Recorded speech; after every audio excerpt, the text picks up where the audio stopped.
Hello, this is Aline again. I'm here this morning with Jennifer Rice, who judged the Expressions 2024, and she's going to tell us a bit about her philosophy of judging. Good morning, Jennifer. Hi. Could you tell us something about how you got into judging and your philosophy?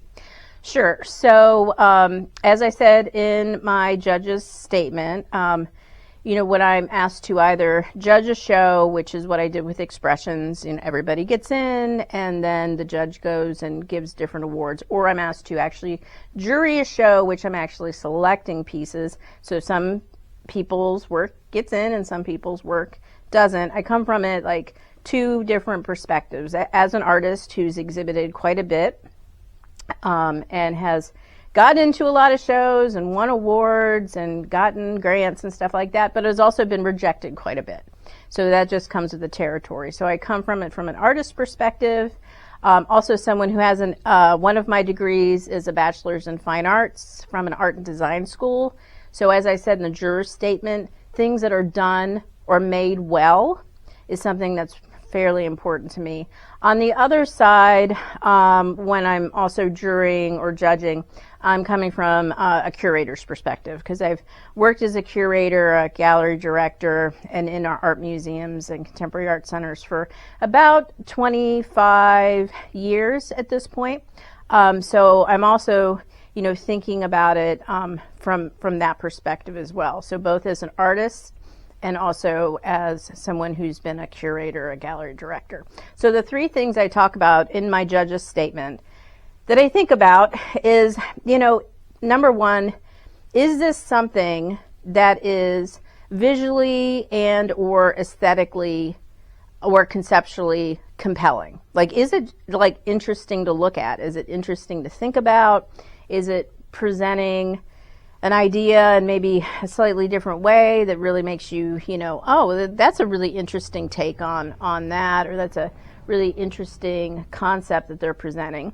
The second thing I think about, again, and this is really, me at my artistic background and my art education background, is it made well?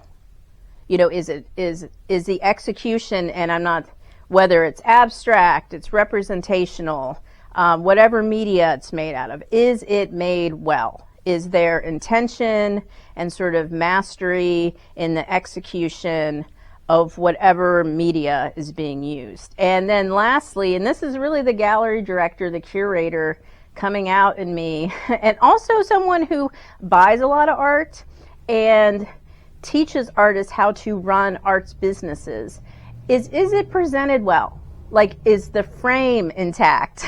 Does the presentation choice, again, whether it's like, if it's a piece that's got its own pedestal, or it's got its own frame, or it's even an installation where it's directly installed, has that been done with intention and care? And I think about presentation choices with artwork like location with real estate. It's that important. It's like, you could have a beautiful home, and if it's next to, a dump, you've got some problems. You could make this gorgeous painting. So when I worked at the Cincinnati Art Museum, one of my jobs was to run the photography sessions for art objects in the collection. And so we would be unframing Monets. And there would be a Monet lying on a table, of course with protection, but unframed, kind of naked Monet. And it's amazing how much different it looked, like kind of just sad on the table versus like with this gorgeous frame on the wall, lit well, so that you can see all the beautiful details. So it was like night and day. So that third thing, is it presented well? Like, is it ready? Like, if I wanted to buy it, is it ready for me to like spend that $500-800 on it, take it home, and put it in my house? Is it ready to go? So those are the three things that I really think about when I'm judging a show or jurying something. Thank you so much.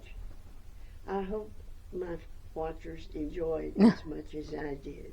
Thank you for coming, Jen. Okay, no problem. Now we're going to show you the awards, and Kelly Stanley is going to read off the award.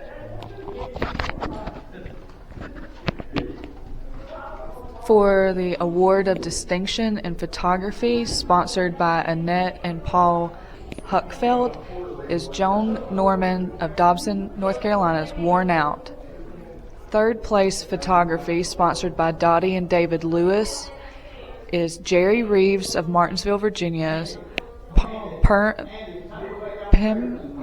Reflections, sorry if I said that wrong, Photography. Piedmont Arts Guild Special Student Award, sponsored by the Piedmont Arts Guild, goes to Ivan Torres of Martinsville, Virginia, in Curates Perfection.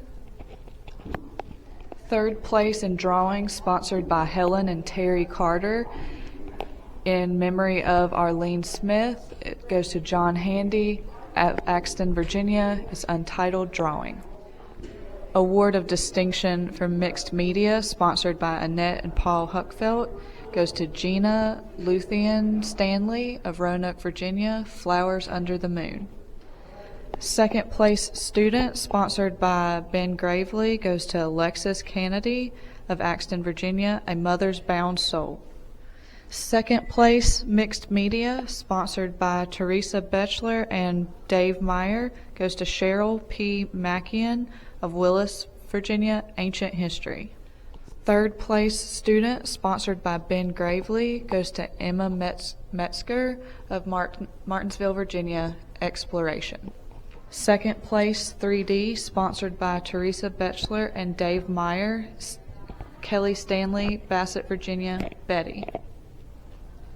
Third place mixed media, sponsored by Shar and Greg Pites and Ellen Wood, Maritha Alderman of Martinsville, Virginia, Malala. Third place 3D, sponsored by Rosalind and Max Wingett, goes to John Erickson of Stewart, Virginia, Dreaming a Blue Horse.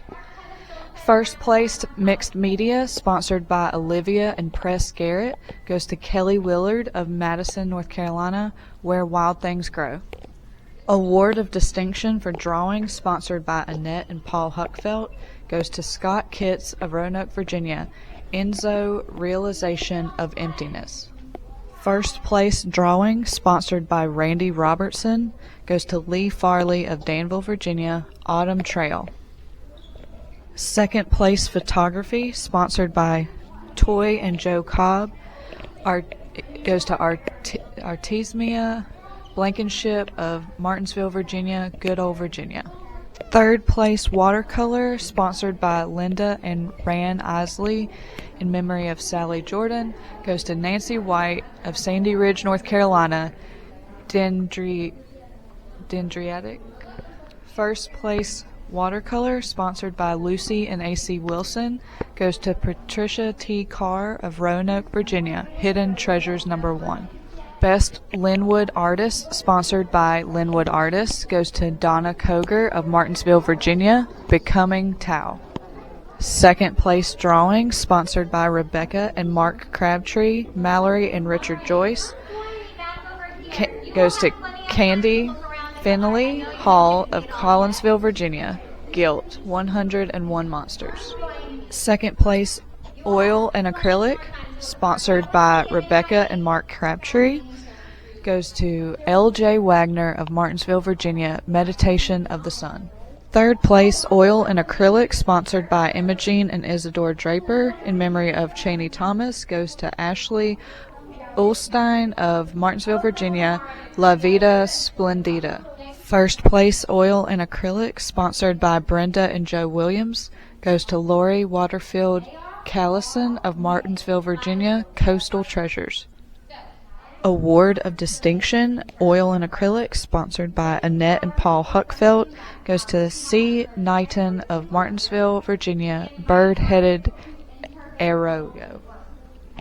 Award of Distinction, oil and acrylic, sponsored by Annette and Paul Huckfeld, goes to Kelly Gravely Maddox of Lynchburg, Virginia, Matrix. Second place, watercolor, sponsored by Margie and Paul Eason. Paula R. Melton of Hillsville, Virginia, Coy. Award of Distinction, 3D, sponsored by Annette and Paul Huckfeld, goes to Nell Wheeler of Martinsville, Virginia, 60 million year old carbon. First place, 3D, sponsored by Sandra T. Ford in memory of Jim Ford, goes to David Lunt of Stewart, Virginia, 10/31/2016, chemo treatment number 12. Award of Distinction for 3D, sponsored by Annette and Paul Huckfeld, goes to Sandy Hundley of Stewart, Virginia, Sunday afternoon. First place photography, sponsored by Suzanne and Rusty Lacey, goes to Stephanie Penner of High Point, North Carolina, Enchanted. In first place for student, sponsored by Toy and Joe Cobb, goes to Lily Ebrahimi of EBRAHIMI of Troutville, Virginia, a Gallup. And here's the best for last. Best in Show, sponsored by Virginia Mirror Company, goes to Lauren Thornhill of Martinsville, Virginia, a Crow's Gift.